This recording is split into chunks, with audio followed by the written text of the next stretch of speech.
Hello and good morning everyone. I welcome you all at Reverse News Analysis. Today is 28th September 2023 and we are going to discuss important news and articles from The Hindu newspaper. So let's see what important news we got today to discuss. So before starting the video, for PDF join Telegram channel Reverse News Analysis. Link आपको description box में provided है. Make sure video को last तक देखें so that सारी important news आपकी यहाँ पर कवर हो. तो चलिए स्टार्ट करते हैं और देखते हैं आज हमें क्या क्या डिस्कस करना है. Now first article is Manipur government extend AFSPA in hill district for 6 months.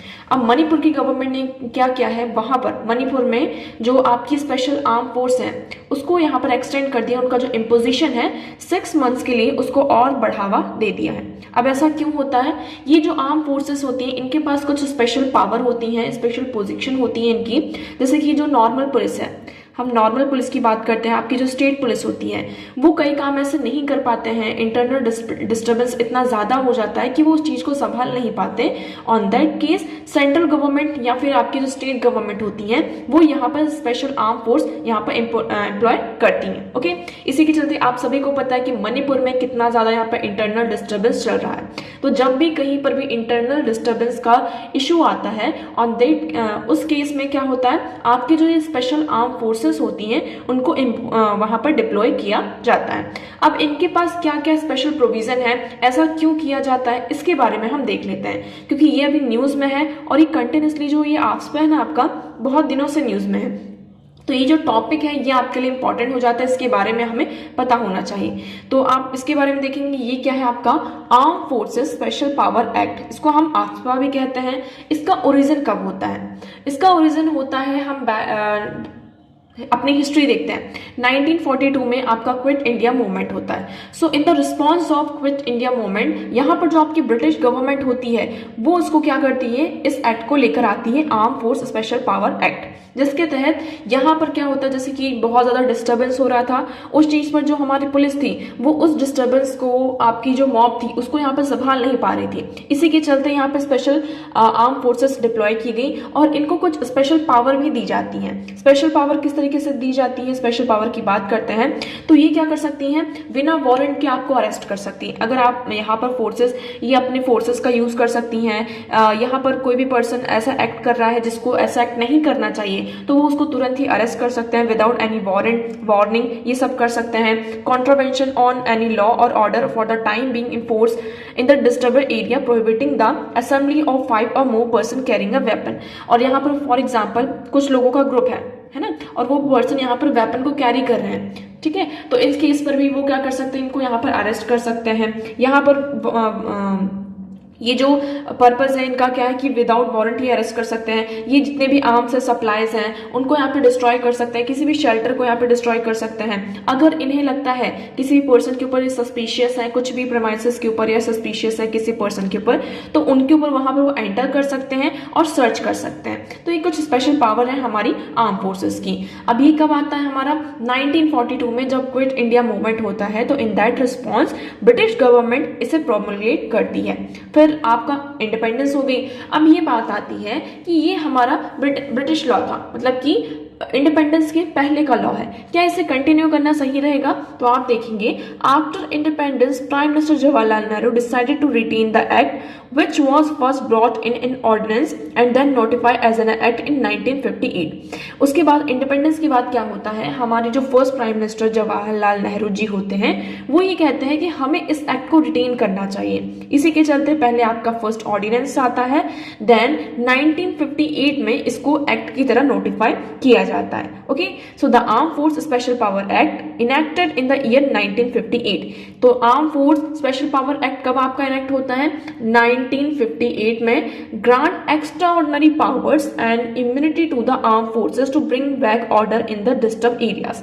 तो इनको क्या दी जाती है, आपकी कुछ एक्स्ट्रा ऑर्डिनरी पावर्स दी जाती हैं एंड इम्यूनिटी प्रोवाइड की जाती है जिस बेसिस पर वो क्या कर सके, जो भी डिस्टर्ब एरिया है ना, तो वहां पर वो लॉ एंड ऑर्डर को फिर से ट्रैक पर लेकर आ सके। ओके, अब प्रेजेंट की अगर हम बात करते हैं, प्रेजेंटली जो ये 5 स्टेट आपकी मेनली जो नॉर्थ ईस्ट स्टेट्स हैं, जैसे कि अरुणाचल प्रदेश, असम, मणिपुर, मिजोरम, नागालैंड और जम्मू कश्मीर, ये 5 स्टेट्स में ये क्या है आपकी इनफोर्स है आसपा, क्योंकि यहाँ पर क्या होता है कि बहुत ज्यादा इंटरनल डिस्टर्बेंस होता है। अब ये न्यूज में इसलिए भी बना हुआ है, कई बार यहाँ पर बहुत लोग ये एलिगेशंस लगाते हैं। यहाँ पर रिमेंबर आपको ये ध्यान रखना है कि हम क्या वर्ड्स यूज कर रहे हैं। तो कई बार ये एलिगेशंस लगाए जाते हैं, इनका क्रिटिसिज्म ऐसा होता है कि इसका मिसयूज किया जा रहा, मतलब कि ये इनको एब्सोल्यूट पावर प्रोवाइड करके गवर्नमेंट क्या करती है, इसका मिसयूज करती है। तो क्रिटिसिज्म इसमें क्या क्या होता है आपका कहा कि ये इनको एब्सोल्यूट पावर प्रोवाइड की जाती है। So the act gives security personnel full power without requiring them to answer for it, मतलब कि वो कुछ भी कर सकते हैं और वो लोग आंसरेबल भी नहीं है अपने एक्शन के लिए, है ना। So as a result security agency commit different crimes and violation of human rights. तो इसी तरीके से ये कहा जा रहा है कि इनके ऊपर जो ये क्वेश्चन का हमारे पास कोई प्रोविजन नहीं है कि विदाउट क्वेश्चन वो कुछ भी कर सकते हैं, वो अकाउंटेबल नहीं है ना। और इस केसेस पर वो क्या होता है, कई बार वो ह्यूमन राइट्स का बहुत ज्यादा वॉल्यूशन करते हैं। ठीक है, सो सेकंड वन क्या आ जाता है आपका, ह्यूमन राइट्स का violation. Third one is fundamental rights are violated, जो कि आर्टिकल 22 में हमारे क्या है, the military forces authority of arbitrary arrest and imprisonment warrant article 22। तो यहाँ पर जो विदाउट वारंट अरेस्ट किया जाता है, तो ये क्या करता है आपका जो आर्टिकल 22 है ना, जो हमें प्रोवाइड करता है protection from preventive and punitive detention, इसको क्या करता है आपका वॉलेट करता है। इम्यूनिटी फ्रॉम प्यूनिटिव एक्शन, ये इम्यूनिटी प्रोवाइड करता है किसको, हमारे प्यूनिटिव एक्शन से। अब इसके चलते गवर्नमेंट ने क्या क्या इनिशिएटिव लिए हैं उसके बारे में भी हम देख लेते हैं। इसके तहत आपकी दो कमेटी आती हैं, एक होती है आपकी जीवन Reddy committee, second is Santosh hedge committee.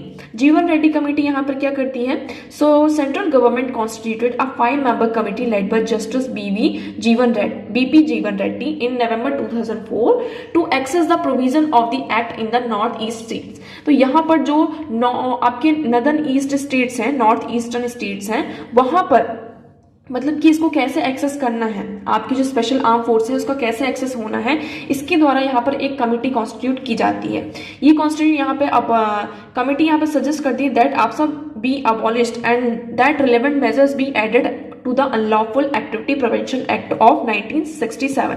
तो यहाँ पर जो जीवन रेड्डी कमेटी होती है ये सजेस्ट करती है कि आपका जो स्पेशल आर्म फोर्सेस का है ना, arm forces special prevention act जो है इसे अबॉलिश करना चाहिए और इसको हमें अनलॉफुल एक्टिविटी प्रिवेंशन एक्ट 1967 में ऐड करना चाहिए। तो ये इनका सजेशन होता है, क्योंकि इसमें बहुत सारे एलिगेशंस लगाए जा रहे हैं कि जो सेंट्रल गवर्नमेंट होती है आर्म फोर्सेस का यूज करके अपने आप को मतलब कि वो अपने आप को इन्फोर्स करना चाहते हैं in the states. Santosh hedge committee यहाँ पर क्या कहती है, the committee chaired by supreme court जज संतोष hedge was constituted in 2013 to investigate the encounter killing of 1528 individuals in Manipur since 1979 से देखेंगे तो अब तक 1528 इंडिविजुअल्स यहाँ पर उनकी डेथ हो चुकी है इन मणिपुर।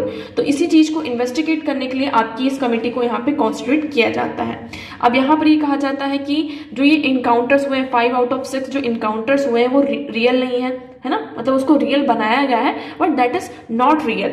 सो डिसप्रपोर्शनेट फोर्स है यहाँ पर यूज किया गया है अगेंस्ट नोन क्रिमिनल हिस्ट्री, और उनकी कुछ क्रिमिनल हिस्ट्री भी नहीं थी, ऐसे पर्सन्स की भी यहाँ पर डेथ हुई है जिसकी कोई क्रिमिनल हिस्ट्री भी नहीं है। तो इसी चीज को यहाँ पर इन्फॉर्म करने के लिए, इन्वेस्टिगेट करने के लिए एक तरीके से इस कमेटी को यहाँ पर बनाया जा रहा है, क्योंकि कई बार क्या कर रहा है जो इंडिविजुअल्स के राइट है उन्हें एक्सप्लॉइट कर रहा है और इंडिविजुअल्स के राइट्स का यहाँ पर क्या हो रहा है आपका वॉल्यूशन हो रहा है। तो ये सारी चीजें हमने देख ली। कुछ लोग इसके फेवर में भी हैं, फेवर में इस तरीके से आते हैं कि ये क्या करता है आपका जो डिस्टर्बेंस आपके डिस्टर्ब एरियाज होते हैं, इंटरनल डिस्टर्बेंस होता है और उन एरियाज में जब आर्म फोर्स आपकी एम्प्लॉय होती है तो आपका क्या होता है जो डिस्टर्बेंस होती है लॉ एंड ऑर्डर वहां पर मेंटेन किया जाता है इन आर्म फोर्सेस के द्वारा। ओके, सो आई होप आपको ये arm forces special power act आसपा के बारे में सारी चीजें क्लियर होंगी। नाउ नेक्स्ट मूव करते हैं। अब हम बढ़ते हैं सबसे पहले हमारे क्वेश्चंस की तरफ। तो आज का हमारा पहला क्वेश्चन है, a legislation which confirms on the executive or administrative authority and unguided and uncontrolled discretionary power in the matter of application of law violates which one of the following article of the Constitution of India। इसमें यहाँ पर हमें ये article बताना है। आपके पास article 14 है, 28, article 32 and article 44। तो आपका जो यहाँ पर एप्लीकेशन ऑफ लॉ वॉलेट्स, जब भी आपके लॉ का क्या होता है वॉल्यूशन होता है, उस केस पर उस टाइम पर यहाँ पर कौन सा आर्टिकल यहाँ पे अनकंट्रोल्ड वे में है ना, अनगाइडेड वे में आपको आपका जो एग्जीक्यूटिव है, एडमिनिस्ट्रेटिव है, उसको अथॉरिटी यहाँ पर प्रोवाइड करता है। सो एक कानून जो कार्यकारी या प्रशासनिक अधिकारी को कानून लागू करने के मामले में अनिर्देशित और अनियंत्रित विवेकधीन शक्ति प्रदान करता है, वह भारत के संविधान में से निम्नलिखित में से किस अनुच्छेद का उल्लंघन करता है। मतलब कई बार क्या होती है ना, आपकी एग्जीक्यूटिव जो होती है, स्टेट गवर्नमेंट होती है, एडमिनिस्ट्रेटिव अथॉरिटीज होती हैं, वो अनगाइडेड वे में और अनकंट्रोल वे में अपनी पावर का यूज करते हैं। ठीक है, तो इससे क्या होता है, हमारे कॉन्स्टिट्यूशन में जो फंडामेंटल राइट्स हैं उसका वॉल्यूशन होता है। तो किस राइट का यहाँ पर वॉल्यूशन होता है ये हमें बताना है। आई होप आपको यहाँ पे क्वेश्चन क्लियर होगा। क्वेश्चन इज सेइंग कि जो आपकी स्टेट गवर्नमेंट, फॉर एग्जांपल कोई भी स्टेट गवर्नमेंट है, एग्जीक्यूटिव बॉडी है या फिर आपकी कोई एडमिनिस्ट्रेटिव बॉडी है, ये कई बार क्या करती है, आपकी अनगाइडेड वे में और अनकंट्रोल्ड वे में अपनी पावर का यूज करती है, डिस्क्रिशनरी पावर का यूज करती है। इससे क्या होता है, हमारा जो एप्लीकेशन ऑफ लॉ है वो वॉयलेट होता है। तो ये किस आर्टिकल से आपका यहाँ पर रिलेटेड है? सो article 14, article 28, article 32 and article 44। So video को आप लोग क्या करेंगे, पॉज करेंगे, देन इस क्वेश्चन का आंसर आप लोगों को कमेंट सेक्शन में करना है। ओके, नेक्स्ट क्वेश्चन की तरफ मूव करते हैं। नेक्स्ट क्वेश्चन है which among the following treaty was signed after the battle of Buxar. ये आपका हिस्ट्री का क्वेश्चन है। ओके, अब आप लोगों को ये बताना कि आपका जब बैटल ऑफ बक्सर होता है उसके बाद कौन सी ट्रीटी यहाँ पर साइन होती है। देखिए, हम एक एक दिन क्या करेंगे, डेली कुछ हिस्ट्री के क्वेश्चंस यहाँ पर उठाएंगे। इससे क्या होगा, आपका जो हिस्ट्री वाला बहुत सारा जो पोर्शन है वो ऑटोमेटिकली यहाँ पर कवर होता जाएगा। मतलब एक एक टॉपिक जो है आपका यहाँ पर कवर हो जाएगा। और जैसे आज हम बात कर रहे हैं किसके बारे में, बैटल ऑफ बक्सर, तो आप लोगों को ये भी बताना है, आप कमेंट सेक्शन में यहाँ पर बताएंगे बैटल ऑफ बक्सर किस किस के बीच में हुआ था, कौन सी यहाँ पे 2 पार्टीज थी, 3 पार्टीज थी जिनके बीच में यहाँ पे बैटल ऑफ बक्सर होता है। आफ्टर बैटल ऑफ बक्सर यहाँ पर कौन सी ट्रीटी साइन होती है, treaty of Allahabad, treaty of Karnataka, treaty of Alinagar and treaty of Kanpur. So आप लोगों को कमेंट सेक्शन में दोनों क्वेश्चंस के आंसर यहाँ पर करने हैं। वीडियो के एंड में आप लोगों को इन क्वेश्चंस के आंसर दिए जाएंगे।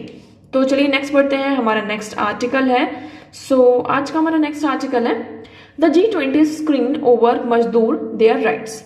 अब हम बात करते हैं किसकी, G20 की प्रेसिडेंसी इस साल किसके पास थी, इंडिया के पास थी। हमने यहाँ पे वेरियस आउटकम्स भी हमने देखे G20 की समिट से निकल कर आते हैं, और हमने मतलब कि बहुत अच्छा यहाँ पर काम किया, जैसे कि आपका अफ्रीकन यूनियन का इंक्लूजन होना। सेकंड, हमने यहाँ पे जो बायोफ्यूल अलायंस यहाँ पर बनाया, क्या बनाया, एक बायोफ्यूल अलायंस। हमने क्लाइमेट चेंज पर क्या क्या एक्शन लेने चाहिए इंटरनेशनल लेवल पर, क्योंकि हमें क्लाइमेट चेंज को क्या करना है, कॉम्बैट करना है। इस चीज पर यहाँ पे बात की हमने, यहाँ पे फंड की बात की, फाइनेंस की बात की। ओके, हमारा जो दिल्ली डिक्लेरेशन है यहाँ पर साइन होता है, जो कि बहुत बड़ा अचीवमेंट है हमारे लिए। सो इस आर्टिकल में ये डिस्कस किया है कि G20 की प्रेसिडेंसी इंडिया के पास थी। ओके, बट इस प्रेसिडेंसी में, इस समिट में हमने एक चीज मिस कर दी। ये हमारे पास बहुत ही अच्छा मतलब कि आप कह सकते हैं बहुत ही अच्छी अपॉर्चुनिटी थी, एक ग्रेट अपॉर्चुनिटी थी, इंडिया ने जिससे क्या किया है, मिस कर दिया है। कौन सा, हम बात कर रहे हैं किसके बारे में, प्रोटेक्शन ऑफ वर्कर्स राइट। यहाँ पर जो आपके मजदूर हैं, वर्कर्स हैं, है ना, माइग्रेंट वर्कर्स की आप बात कर सकते हैं, और जो भी आपकी मजदूर हैं, वर्कर्स हैं, उनके राइट्स के बारे में, उनका जो एडवांस वेलफेयर हम कैसे कर सकते हैं, इसके बारे में हमने क्या किया है, इस अपॉर्चुनिटी को मिस कर दिया है, क्योंकि हमें इसके बारे में क्या करना था, बात करना था। आप लोगों को यहाँ पर पता होगा अफ्रीकन यूनियन का क्या हुआ है, G20 में इंक्लूजन हुआ है। ठीक है, G20 में अफ्रीकन यूनियन का यहाँ पर इंक्लूजन हुआ है। बट ये अफ्रीकन यूनियन में आप सभी को पता है, जो आपके मजदूर होते हैं, वर्कर्स होते हैं, लेबर्स जिसको हम कहते हैं, इनका बहुत ज्यादा एक्सप्लॉयटेशन आज के टाइम पर भी किया जाता है। सिर्फ ये इंडिया की बात नहीं हो रही है, आपके जो गल्फ, इसमें मेनली गल्फ कंट्रीज के बारे में कहा गया। इसमें एक सिस्टम है, आपको इस सिस्टम के बारे में याद रखना होगा, कफाला सिस्टम। कफाला सिस्टम, इसको हम आज के टाइम पे मॉडर्न डे स्लेवरी के नाम से भी जानते हैं, जो फोर्स लेबर आज के टाइम पर की जाती है। पहले के टाइम पर अगर आप लोग को याद होगा, फोर्स लेबर स्लेवरी हम किसको कहते थे, जैसे कि आपके जो यहाँ पे जमींदार होते थे, है ना, और उनके यहाँ पर स्लेवरी होती थी, वो काम करवाते थे और थोड़ा बहुत उन्हें खाने के लिए देते थे और दिन भर उनसे काम करवाते थे, है ना, जिसको हम फोर्स लेबर भी कहते हैं। तो आज के टाइम पर देखिए तो आज के टाइम पर हमें ऐसी स्लेवरी देखने को नहीं मिलती है, बट स्टिल आज के टाइम पर हमें क्या देखने को मिलती है, मॉडर्न डे स्लेवरी। क्या देखने को मिलती है, मॉडर्न डे स्लेवरी, जिससे हम एक तरीके से अरब वर्ल्ड में से कफाला सिस्टम कहा जाता है। वहां पर क्या होता है कि आपका जो वर्कर्स होता है, कफाला सिस्टम क्या होता है, ये अरब गल्फ कंट्रीज का एक एक्सप्लॉयटेटिव लेबर सिस्टम है in which migrant workers are ties to their employers. जैसे कि यहाँ पर ये आपका मालिक है, ये ए पर्सन मालिक है, हम इसके अंडर में ये XYZ ये इसके अंडर में काम करने गए। तो कफाला सिस्टम में अरब गल्फ कंट्रीज में होता है कि ये जितने भी XYZ पर्सन है ना, अब ये इनसे टाई हो चुके हैं। जब तक ये आपका एम्प्लॉयर नहीं कहेगा कि आप यहाँ पर आजाद है, तब तक आपको उनके अंडर में काम करना होगा। आप उनकी मर्जी से ना तो कहीं आ सकते हैं, नहीं तो ना तो कहीं जा सकते हैं, और आपको अगर आपकी जॉब भी छोड़नी है तो भी आप ऐसा नहीं कर सकते हैं जब तक आपका यहाँ पर एम्प्लॉयर ऐसा कुछ भी आपको मतलब कि परमिशन नहीं देते। तो ये सिस्टम कहाँ का है, आपका गल्फ कंट्रीज का है। तो इसी पर थोड़ा कंसर्न रेज करते हुए ये कहा है कि इंडिया में अगर हम बात करते हैं इंडिया की, तो 27 मिलियन जो पॉपुलेशन है आज के टाइम पर मॉडर्न डे स्लेवरी में यहाँ पर फंसे हुए हैं इन G20 कंट्रीज। G20 कंट्रीज में आप सभी को पता है 19 कंट्रीज हैं एंड 1 अफ्रीकन यूनियन है। अब यहाँ पर इंक्लूजन हो चुका है, सॉरी यूरोपियन यूनियन और अफ्रीकन यूनियन का इंक्लूजन हो चुका है। सो अगर आप G20 पूरी कंट्रीज को देखें तो इन सारे कंट्रीज में टोटल हम पूरा एस्टिमेशन लगाते हैं तो 27 मिलियन जो पीपल हैं अभी भी मॉडर्न डे स्लेवरी की ट्रैप में हैं, फंसे हुए हैं। और उसमें से इंडिया की बात करते हैं तो in out of 27 million 11 millions are from Indians. 11 million कहाँ के, आपके इंडियंस यहाँ पर हैं। ओके, सो आप यहाँ पर पूरा डेटा आप लोगों को यहाँ पर समझ में आ रहा होगा। डेटा के साथ साथ अगर हम बात करते हैं, जैसे कि Saudi Arabia which host over 2.5 million Indian workers. Indian workers यहाँ पर आप सभी को बहुत सारे लोग सऊदी अरेबिया जाते हैं, UAE जाते हैं, दुबई जाते हैं, है ना। तो इंडियन की बात करते हैं, इंडियन वर्कर्स तो सऊदी अरेबिया में 2.5 मिलियंस हैं। ओमान और UAE की बात करते हैं तो स्पेशल यहाँ पर 8 lakh and 3.5 million Indian workers हैं। और अब्रॉड की बात करते हैं तो India is the world largest migrant sending country. India क्या है, इंडिया से बहुत सारा जो लेबर फोर्स है वो दूसरी कंट्री में यहाँ पर जाता है। ओके, और आप देखेंगे टोटल एस्टिमेट किया जाता है 13 मिलियन वर्कर्स अब्रॉड। यहाँ पर हर साल हम देखें तो 13 मिलियन जो वर्कर्स हैं, माइग्रेंट वर्कर्स, वो अब्रॉड मतलब दूसरी कंट्री में यहाँ पर जाते हैं काम के लिए, स्पेशली यहाँ पर अरब गल्फ में। सो ये जो अरब गल्फ का जो कंडीशन है, काम का उनका कंडीशन है, वो बहुत ही ज्यादा एक्सप्लॉयटेटिव है, स्पेशली माइग्रेंट वर्कर्स के साथ। तो हमें और उनके साथ देखिए ऐसा कुछ भी नहीं कि मान लीजिए उनको यहाँ पर एक्सप्लॉयट किया जा रहा है, तो उनका जो ग्रिवेंस रेजिस्टर है, जो हम ग्रिवेंस रेजिस्टर की बात करते हैं, इसका भी कोई प्रोविजन नहीं है ना, कि वो उनके अगर कोई भी उनके लिए कोई भी सपोर्ट सिस्टम यहाँ पर नहीं दिया जाता। तो इस आर्टिकल में यही डिस्कस किया गया है। ओवरऑल तो हम अगर क्रक्स की बात करें, एक समरी की बात करें, तो इंडिया के पास बहुत अच्छी अपॉर्चुनिटी थी इन विच इंडिया क्या कर सकता था, जो ये वर्कर्स के राइट्स थे। तो सारी कंट्रीज, स्पेशली इसमें 19 कंट्रीज के साथ साथ यूरोपियन यूनियन आ रहा है, तो इंटरनेशनल लेवल पर जो आपके स्लेव्स हैं, माइग्रेंट वर्कर्स हैं, जो फोर्स लेबर कराया जाता है, उनके राइट्स के बारे में और उनका जो वेलफेयर है, एडवांसमेंट है, उसके बारे में हम बात कर सकते थे। ठीक है, इसी के चलते देखिए, इवन आप इंडिया की बात करें, ये सिर्फ इंडियन प्रॉब्लम नहीं है, ये पूरे वर्ल्ड की प्रॉब्लम है। My recent investigation experience of force labour in the shrimp industry in Andhra Pradesh suggested that workers who are paid less and unpaid for overtime. कई बार इंडिया में आप देखेंगे, इंडिया में क्या होता है, इंटरनली आप देखें तो जैसे कि आप एक स्टेट को छोड़कर दूसरे स्टेट में जा रहे हैं, आप यहाँ पर बिहार से, फॉर एग्जांपल बिहार से मैं जा रही हूँ कहाँ, आंध्र प्रदेश। अब मैं दूसरे स्टेट में जा रही हूँ तो हमारे कंसर्न्स रहते हैं ना कि उस स्टेट में अगर कोई प्रॉब्लम आती है तो हमारे जो प्रॉब्लम्स है उसको कौन सुनेगा, है ना, हमारी जो प्रॉब्लम्स हैं उसे कौन सुनेगा, उसको कौन खत्म करेगा। कई बार क्या होता है, हमसे यहाँ पर ओवर टाइम कराया जाता है, बट उस ओवर टाइम की उतनी सैलरी यहाँ पर वेजेस प्रोवाइड नहीं किए जाते हैं, हमसे काम ज्यादा लिया जाता है और पैसा कम दिया जाता है। उसके साथ साथ हमें यहाँ पे एक्सप्लॉइट भी किया जाता है, हम अपनी मर्जी से काम नहीं छोड़ सकते हैं। और कई बार क्या होता है कि जो आपके वर्कर्स होते हैं, उनकी यहाँ पे जो आइडेंटिटी डॉक्यूमेंट्स होते हैं, कंपनीज उनको क्या कर लेती है, अपने पास रख लेती है, जिससे आप क्या कर सके, अपना काम ना छोड़ सके। क्योंकि अगर आपको मूव करना है from one place to another place, आपको डॉक्यूमेंटेशन की जरूरत होगी, डॉक्यूमेंट्स की जरूरत होगी। तो इस तरीके से की चीजें होती हैं। जो आपके फोर्स लेबर्ड होते हैं, स्पेशली उनको थ्रेटन किया जाता है कि उन्हें सेक्सुअली, फिजिकली और मेंटली अब्यूज भी किया जाता है। ऐसा कई बार होता है फोर्स लेबर के साथ। Okay, So India, because the exploitation of worker would increase inequality, unstable social justice and threaten democracy। तो ये जो मॉडर्न डे स्लेवरी है, ये इम्पॉर्टेंट है कि हम इसे एड्रेस करें, क्योंकि इंडिया में ही नहीं पूरे वर्ल्ड में एक तरीके से क्या कर रहा है, इनइक्वालिटी को, अनस्टेबल सोशल जस्टिस और डेमोक्रेसी को ये थ्रेटन कर रहा है। तो we have to make sure कि इंश्योर करना होगा कि हम क्या करें, यहाँ पर एक स्ट्रॉन्ग लॉ लेकर आए, इंटरनेशनल लेवल पर इस इश्यू को एड्रेस करने की जरूरत है। ओके, नेक्स्ट हम मूव करते हैं। सो नेक्स्ट आर्टिकल है आज का। ये आर्टिकल देखिए आपके लिए बिल्कुल भी इंपॉर्टेंट नहीं है आपके एग्जाम पर्सपेक्टिव से, but if you want to read this article you can read from the PDF which will be provided to you in the Telegram channel. Okay, अब हमारे लिए नेक्स्ट आर्टिकल हो जाता है टाइमलेस क्वेस्ट।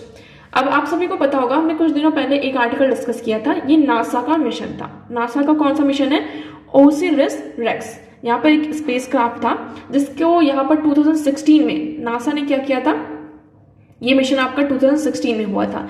इसमें ये था कि हम अगर सोलार सिस्टम की बात करें, सोलार सिस्टम में आप लोगों ने एस्ट्रॉइड्स के बारे में सुना होगा, है ना। एस्ट्रॉइड जो होते हैं छोटे छोटे, यहाँ पर ये पत्थर की तरह दिखते हैं। आप लोग इसकी पिक्चर देखेंगे आपको यहाँ पे थोड़ा क्लियर होगा। ये एस्ट्रॉइड्स इस तरीके के होते हैं। ओके, तो ये आपके जो स्पेस होता है ना, वहां पर घूमते रहते हैं। ऐसा माना जाता है जब आपका सोलार सिस्टम का या फिर यूनिवर्स का, आप ऐसा करिए कि एक्सपेंड हुआ, यहाँ पर एक्सप्लोजन हुआ, तो कुछ इस तरीके के जो एस्ट्रॉइड्स हैं यहाँ पर बच गए, और ये प्लैनेट्स के आसपास आपका जो स्पेस है वहां पर ये क्या करते रहते हैं, आपका इवॉल्व होते रहते हैं। और ऐसा माना जाता है कि ये एस्ट्रॉइड्स ओवर द ईयर्स यहाँ पर इन पे जो भी आपके मिनरल्स हैं वो अभी भी वैसे की वैसे ही जैसे मतलब कि पहले के टाइम पे थे।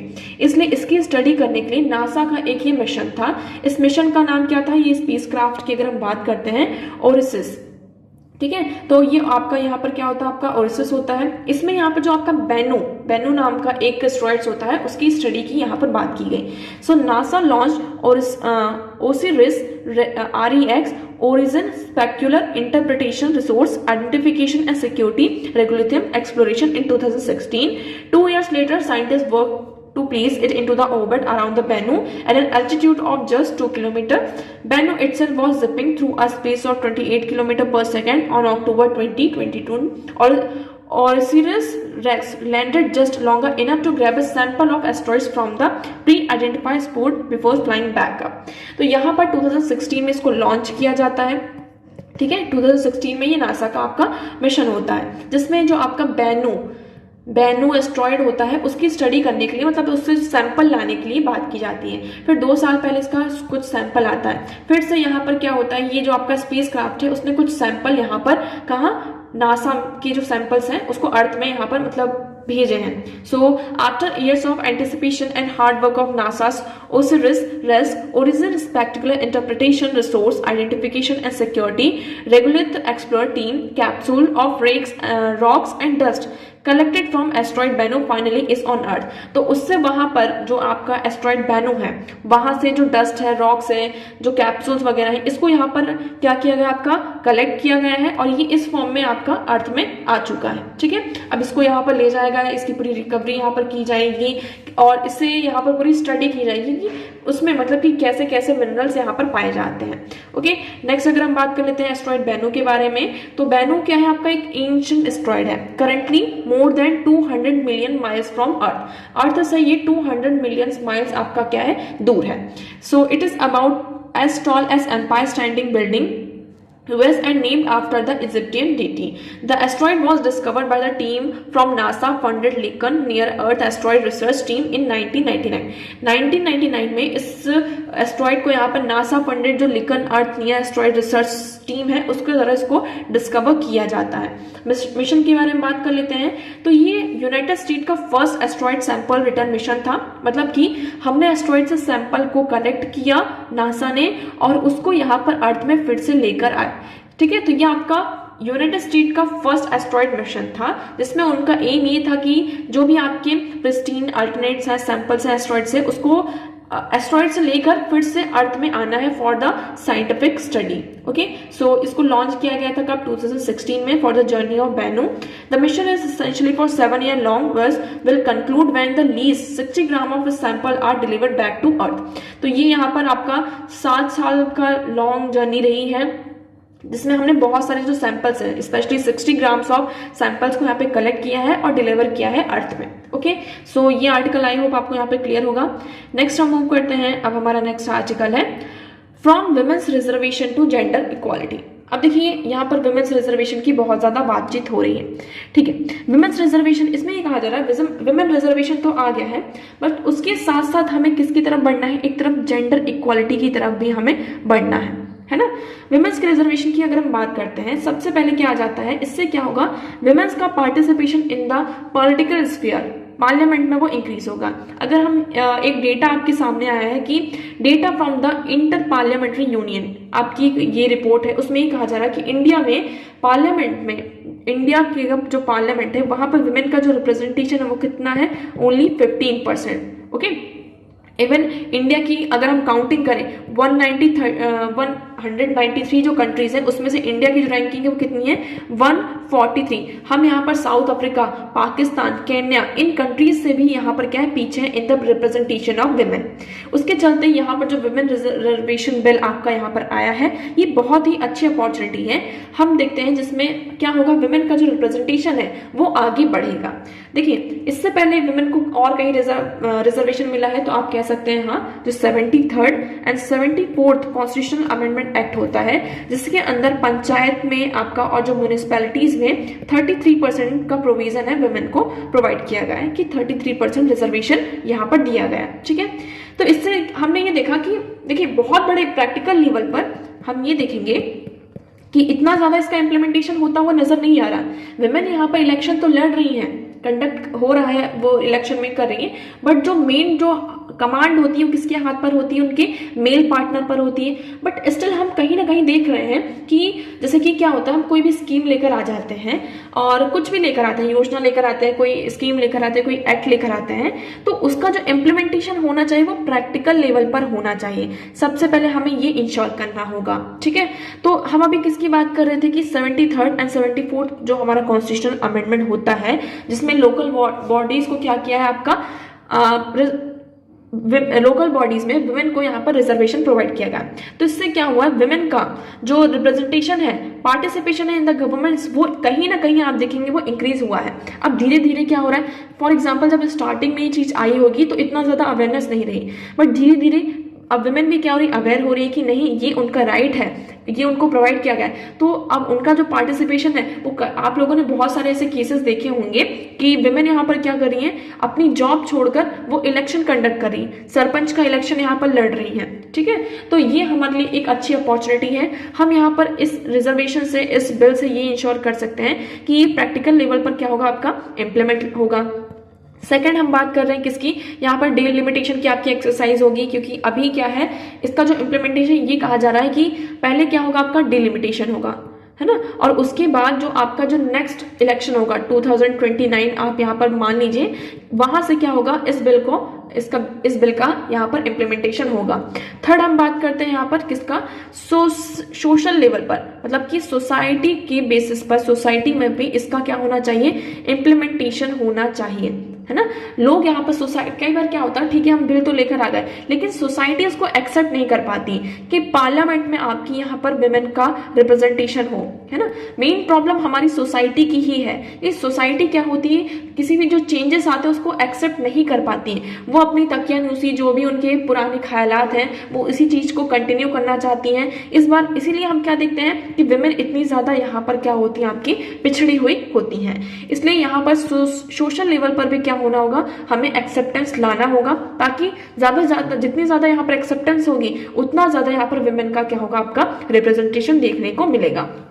अब एक यहाँ पर एक रिपोर्ट आई है किसकी, recent research from the ministry of statics and programme implementation time use survey 2019 का ये सर्वे है, जिसमें ये कहा जाता है, अगर हम मैन की बात करते हैं, सो इन एक दिन में 97 मिनट वो क्या करते हैं, आपका हाउस होल्ड वर्क करते हैं, क्या करते हैं, आपका हाउस होल्ड वर्क। और अगर हम वुमेन की बात करते हैं सो विमेन आपकी यहाँ पर कितना 299 मिनट हाउस होल्ड वर्क करती है, मतलब कि अनपेड यहाँ पर वो काम करती हैं। ओके, मतलब कि वो काम भी करती हैं और उनका उसको कुछ भी फल भी नहीं मिलता, एक तरीके से कोई भी पेड वर्क नहीं है, वो अनपेड डोमेस्टिक वर्क यहाँ पे सर्विस की बात की जा रही है। तो इसमें अगर मेन की बात करें तो 97 मिनट्स और वुमेन की बात करते हैं तो 299 minute. So women spend 134 minutes on average daily on unpaid care giving service. तो यहाँ पर जो आपकी वुमेन है वो डेली, यहाँ पर एक दिन की बात नहीं हो रही, डेली 134 मिनट्स यहाँ पर अपना जो टाइम है वो किसको देती हैं, अनपेड केयर गिविंग सर्विसेज में यहाँ पर प्रोवाइड करती हैं। और मैन की बात करें तो ओनली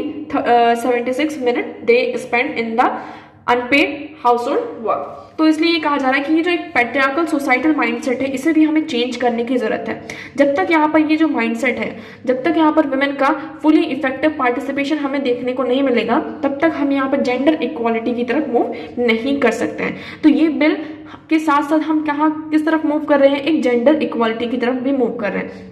अब ये जो स्कीम है उरीमाई थोगाई स्कीम, ये आपकी तमिलनाडु की स्कीम है। इस स्कीम को आपको अच्छे से याद रखना है क्योंकि ये न्यूज में है तो आपसे ये पूछा जा सकता है। इसमें क्या होता है, तमिलनाडु की ये स्कीम है। So this scheme along with free bus passes for women and expected to drive numbers up over the next 2 decades. So Tamil Nadu has already greater number of women in active labor force in comparison with rest of the country. अगर हम तमिलनाडु की बात करते हैं तो वहां पर women का एक्टिव लेबर फोर्स आपको देखने को मिलता है in comparison to other state. इस स्कीम के साथ साथ उन्हें फ्री बस पासेस भी प्रोवाइड किए जाते हैं। उनका जो डाइव अप नंबर है उसको 2 decades में ऐसा आगे बनाया जाता है। और इस स्कीम के अंडर आपका जो वुमेन है उनके अकाउंट में मंथली कैश ट्रांसफर किया जाता है, ठीक है, क्योंकि वुमेन का ये जो एक बर्डन है हाउस होल्ड का, उनका वो क्या हो सके, कम हो सके। Okay, I hope this article is clear to you. So ये हम विमेन रिजर्वेशन से किस तरफ मूव कर रहे हैं, एक तरीके से जेंडर इक्वालिटी की तरफ मूव कर रहे हैं। नेक्स्ट हम मूव करते हैं। So next article is why are tigers dying in Nilgiri district. अब आपका जो नीलगिरी डिस्ट्रिक्ट है, अब तक हम देखेंगे कहाँ से, अगस्त से देखेंगे, अब तक 10 टाइगर्स की डेथ हो चुकी है। इसमें से आपके कुछ छोटे छोटे 6 टाइगर कप्स थे, उनके जो बच्चे थे, और 2 सेपरेट यहाँ पे इंसिडेंट्स हुए हैं जिसमें ये कहा जा रहा है टाइगर्स की क्या हो रही है, डेथ हो रही है। सो a total of 10 tigers, 6 cubs and 4 adults have died in the Nilgiri since middle August. Middle August से मतलब आप देखेंगे अभी के बाद, लास्ट मंथ आपका है ना, तो वहां से अब तक देखेंगे टोटल 10 टाइगर्स की यहाँ पर क्या हो चुकी है, डेथ हो चुकी है। इसका मेन रीजन क्या बताया जा रहा है, रीजन की अगर हम बात करते हैं तो पहला रीजन ये कहा जा रहा है कि यहाँ पर पोचिंग भी की जा रही है। बहुत सारे केसेस किसके आए हैं, हमारे पोचिंग की आए हैं। सेकंड, इसमें जो आपके बच्चे थे उनकी जो डेथ हुई है ड्यू टू स्टार्वेशन हुई है। उनका जो अम्बिकल इन्फेक्शन था, मतलब कि उनका जो अम्बिकल कोड था उसमें इन्फेक्शन हो जाता है and due to that, due to starvation they died. Next इसमें ये कहा जाता है कि कुछ इंजरीज यहाँ पर अदर एनिमल्स के साथ उनकी क्या हुई है, लड़ाई हुई है, फाइटिंग हुई है, और ऑन दैट बेसिस उनको इंजरीज हुई है उनकी बॉडीज में, और इंजरीज हुई हैं और इन्फेक्शन ज्यादा बढ़ गया, इसके कारण यहाँ पर डेथ हो गई। नेक्स्ट आपको ये देखने को मिलेगा जो काऊ होती है, मतलब कि जो डेड बॉडीज होती है काउस की, बफेलोस की, उनका जो फिर जो डेड बॉडीज होती हैं उनको पॉइजन किया गया था, है ना, जिससे क्या हो, जब भी कोई टाइगर उसे एज अ फूड इस्तेमाल करें तो वो जो पॉइजन है वो उनकी बॉडी में भी आ गया है, जिसके कारण उनकी यहाँ पर डेथ हो गई। तो एक तरीके से टाइगर्स की हंटिंग किस तरीके से की जाए, इसलिए यहाँ पर ये सारे केसेस आ रहे हैं। अभी क्यों आ रहा है, यहाँ पर जो कंसर्न्स हैं, जो कंजर्वेशनिस्ट हैं वो यहाँ पे कंसर्न्स रेज कर रहे हैं कि एक तरीके से हम देखें राजस्थान में 4 पोचर्स जो शिकारी होते हैं उनको अरेस्ट किया गया है। ओके, बहुत सारे आप देखेंगे जो ये केसेस आ रहे हैं पोचिंग के, वो अभी भी हमें बढ़ रहे हैं, इसलिए अब यहाँ पे सर्विलेंस का जो प्रोविजन है उसको और ज्यादा इंक्रीज किया जा रहा है। नेक्स्ट रीजन ये बताया जा रहा है कि जो अब जो नीलगिरी रीजन है, मुकुरुंदा नेशनल पार्क के आसपास देखें जो नीलगिरी बायोस्फीयर रिजर्व है, यहाँ पर जो टाइगर्स का नंबर है टोटल वो 54 है ना, और जो टाइगर्स की जो पॉपुलेशन है वो कंटिन्यूसली यहाँ पर इंक्रीज हो रही है। तो एक तरीके से यहाँ पर क्या हो रहा है, कन्फ्लिक्ट हो रहा है टाइगर्स के ही बीच में, और हम ये मतलब कि ये समझ में आ रहा है कि इन फ्यूचर एनिमल और ह्यूमन कन्फ्लिक्ट भी और ज्यादा बढ़ेगा। तो ये कहा जा रहा है कि फ्यूचर में ये जो ह्यूमन एनिमल इंटरेक्शन है उसे इसका एक नेगेटिव इम्पैक्ट हमें देखने को मिल सकता है। तो हमें यहाँ पर कुछ टाइगर्स को रिकॉलोनाइज करने की भी जरूरत है, जिससे क्या हो, एक तरीके से हम यहाँ पर जो सस्टेनेबल है, जो हमारा टारगेट है, उसको हम अचीव कर सकें। नेक्स्ट है हमारा, नेक्स्ट आर्टिकल की बात करते हैं। So India ageing elderly to make up 20% of population by 2050 UNFPA report. यहाँ पर UNFPA की रिपोर्ट आई है। UNFPA क्या है आपका? यूनाइटेड नेशन पॉपुलेशन फंड आपका यहाँ पर आ जाता है। यहाँ पर क्या है? United nation national population fund यहाँ पर आपका आता है।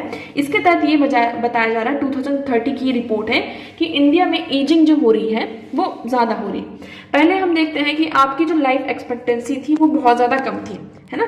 1950s में अगर आप देखेंगे तो इंडिया में जो लाइफ एक्सपेक्टेंसी थी, मतलब कि जीने की जो एज होती थी, पहले यहाँ पर 50 साल में 40 साल में ही लोगों की डेथ हो जाती थी। लेकिन धीरे धीरे हमारा हेल्थ सिस्टम यहाँ पर आगे बढ़ा, है ना। हर चीजों पे हमने क्या किया, तो इंडिया की जो लाइफ एक्सपेक्टेंसी है वो 60 से कहां पर बढ़ गई, आपकी 80 ईयर्स तक बढ़ गई है। अब लाइफ एक्सपेक्टेंसी बढ़ने के साथ साथ इसमें हमारे बहुत सारे क्या आ रहे हैं, आपके इम्पैक्ट भी देखने को मिल रहा है। कैसा इम्पैक्ट देखने को मिल रहा है? जैसे कि लाइफ एक्सपेक्टेंसी बढ़ रही है, उसके साथ आपकी जो बहुत बड़ी जो पॉपुलेशन है वो आपकी जो पॉवर्टी वाली जो नंबर है वो भी क्या हो रहा है, आपका इंक्रीज हो रहा है। क्योंकि जो एजिंग के टाइम पर क्या होता है, 50 साल में मान लीजिए या फिर 60 साल में आप यहाँ पर रिटायर हो रहे हैं, ठीक है। उसके साथ अगर हम आपकी लाइफ की बात करते हैं तो आप ये एक्सपेक्ट करते हैं कि हम 80 साल तक यहाँ पर जिएंगे। हमारी जो एज है ये एक मतलब कि एक जनरल डेटा हम यहाँ पर उसकी बात कर रहे हैं कि 60 ईयर्स में आप रिटायर हो गए, आप अपने आपकी जो पूरी प्रॉपर्टी थी, जो भी आपके पास पैसा था, फाइनेंस था, सारी चीजें आपने उसको ट्रांसफर कर दिया। लेकिन आप ये एक्सपेक्ट कर रहे हैं कि आप 80 ईयर्स तक यहाँ पर क्या होंगे, आपकी लाइफ है कितने ईयर्स तक, 80 ईयर्स तक। अब लेकिन ये 60 to 80 के बीच में अब आपको किसके ऊपर डिपेंड रहना होगा, आपकी फैमिली के ऊपर यहाँ पर डिपेंड होना होगा। तो यहाँ पर यही कहा जा रहा है कि बहुत सारी जो पॉपुलेशन है एल्डरली, जो आपकी एजिंग ओल्डर पीपल है, ओल्डर पॉपुलेशन है, उनकी जो ये लाइफ एक्सपेक्टेंसी यहाँ पर जो बढ़ रही है, उसके साथ साथ ही जो पॉवर्टी है आपकी, उसका भी बर्डन यहाँ पर बढ़ रहा है। So study says challenges facing India's ageing population are the feminization and ruralization of older population and policies must be framed accordingly। तो यहाँ पर हमें यहाँ पर ये ध्यान देना होगा, जो भी हम पॉलिसी बना रहे हैं इसके अकॉर्डिंग बनानी होगी, क्योंकि आने वाले टाइम पर 2050 तक हाफ ऑफ द पॉपुलेशन, मतलब कि इंडिया की 20% जो पॉपुलेशन है वो यहाँ पर एजिंग मतलब कि बुढ़ापे में चली जाएगी। स्पेशली यहाँ पर जो विमेन्स का डेटा है उसको बताया गया है, क्योंकि विमेन के यहाँ पर जो लाइफ एक्सपेक्टेंसी है वो ज्यादा है in comparison to man. Okay, so have higher expectancy at the age of 60 and 80 when compared with the man. तो यहाँ पर जो विमेन है उनकी लाइफ एक्सपेक्टेंसी ज्यादा है in comparison to man. So we have to make and we have to frame policies accordingly. Okay, इस basis पर हमें क्या करना होगा, पॉलिसीज बनाना होगा। अब हम UNFPA के बारे में देख लेते हैं, ये क्या है। सो यूनाइटेड नेशन पॉपुलेशन फंड, ये आपका एक फंड है। सो ये एक यूएन की एजेंसी है जिसमें इनका जो मेन टारगेट है improving reproductive and maternal health world wide. जो आपका रिप्रोडक्टिव सिस्टम है और मैटरनल हेल्थ है उसको वर्ल्ड वाइड कैसे इंप्रूव करना है उसके बारे में बात की जा रही। इसी के चलते कि इस आर्टिकल में भी हमने किसको मेनली फोकस किया है, विमेन को फोकस किया है, क्योंकि विमेन कई बार क्या हो जाती है, बहुत ज्यादा डिपेंडेंट हो जाती है अपनी फैमिली के ऊपर। और जो आपका सेक्स रेशियो भी है, तो अगर आप इस एज में देखेंगे तो इंडिया का जो सेक्स रेशियो है 2011 में 973 था, है ना, और आज के टाइम पे कितना हो चुका, 153। मतलब विमेन का यहाँ पर जो नंबर है वो यहाँ इंक्रीज हो रहा है। तो इस चीज को भी हमें ध्यान में रखना होगा, क्योंकि ये जो नंबर है वो किस पर ऐड हो रहा है, आपका पॉवर्टी में इंक्रीज हो रहा है, ऐड हो रहा है। वर्क की बात कर लेते हैं। इसका जो वर्क क्या है, avoid spreading sexually transmitted infection, decrease violence against women, increasing the equality of women, increasing the use of birth control. तो ये आपका UNFPA का पूरा काम है, इन एरिया पे यहाँ पे काम करते हैं।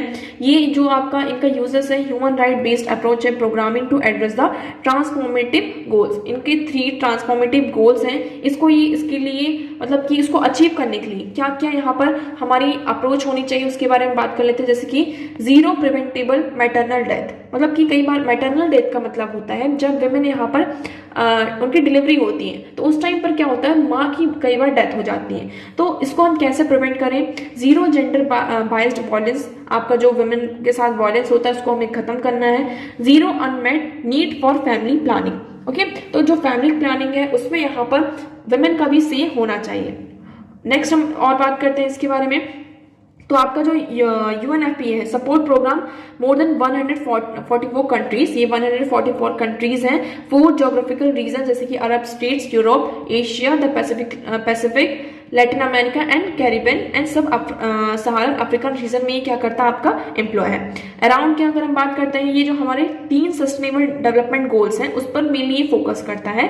गोल्स ऑन हेल्थ, एजुकेशन, आपका जो SDG 4 है, एंड जेंडर इक्वालिटी की ये बात करते हैं कि डायरेक्टली इसको हम टैकल करते हैं, इसके लिए यहाँ पर ये काम करता है। ओके, आई होप आपको ये क्लियर होगा।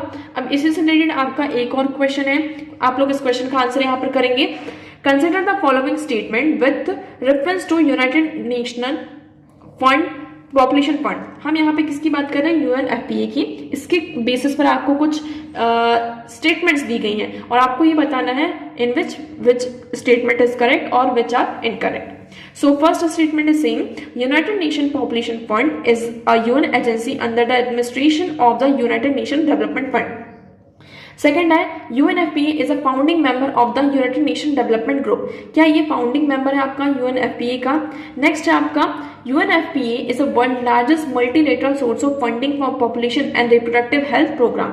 तो इसमें से राइट ऑप्शन क्या होगा, आप लोग कमेंट सेक्शन में इस क्वेश्चन का आंसर करेंगे। ओके, एक आपका मेंस का भी क्वेश्चन है, इससे रिलेटेड देखिए आपका 2 से 3 बार क्वेश्चन आ चुका है। एक बार 2019 में आया था और 2021 में भी आया था। पहला क्वेश्चन क्या है आपका, discuss the main objective of population education and point out the measures to achieve them in India in details. तो आप लोग ये क्वेश्चंस को यहाँ पर क्या कर सकते हैं, अटेम्प्ट कर सकते हैं। नेक्स्ट वन है empowering women is the key to control the population growth, discuss.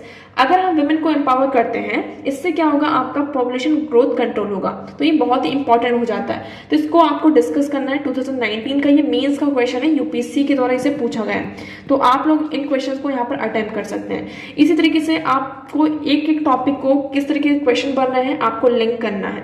Okay, चलिए अब इस क्वेश्चन का आंसर आप लोग करेंगे कमेंट सेक्शन में। हम डिस्कस कर लेते हैं पहले जो हमारे स्टार्टिंग के 2 क्वेश्चन थे। ओके, तो पहला क्वेश्चन क्या था हमारा, legislation which confirms the executive or administrative authority and unguided and uncontrolled discretionary power in the matter of the application of law violates which one of the following article of the Constitution of India। मतलब कि आप लोग को question यहाँ पे समझ में आया। क्वेश्चन ये कह रहा है कि जब आपकी जो एग्जीक्यूटिव है और एडमिनिस्ट्रेटिव अथॉरिटी है ना, वो जब अनगाइडेड और अनकंट्रोल्ड वे में डिस्क्रिशनरी पावर का यूज करता है, तो इसमें आपका कौन सा लॉ, मतलब कि कौन सा आर्टिकल वॉलेट होता है। इसमें आपका राइट ऑप्शन हो जाता है ऑप्शन ए, आर्टिकल 14 का। यहाँ पर जो आर्टिकल 14 है ना, इक्वालिटी बिफोर लॉ, ये यहाँ पर वॉलेट होता है। ठीक है, आप इसका एक्सप्लेनेशन यहाँ पर देख सकते हैं।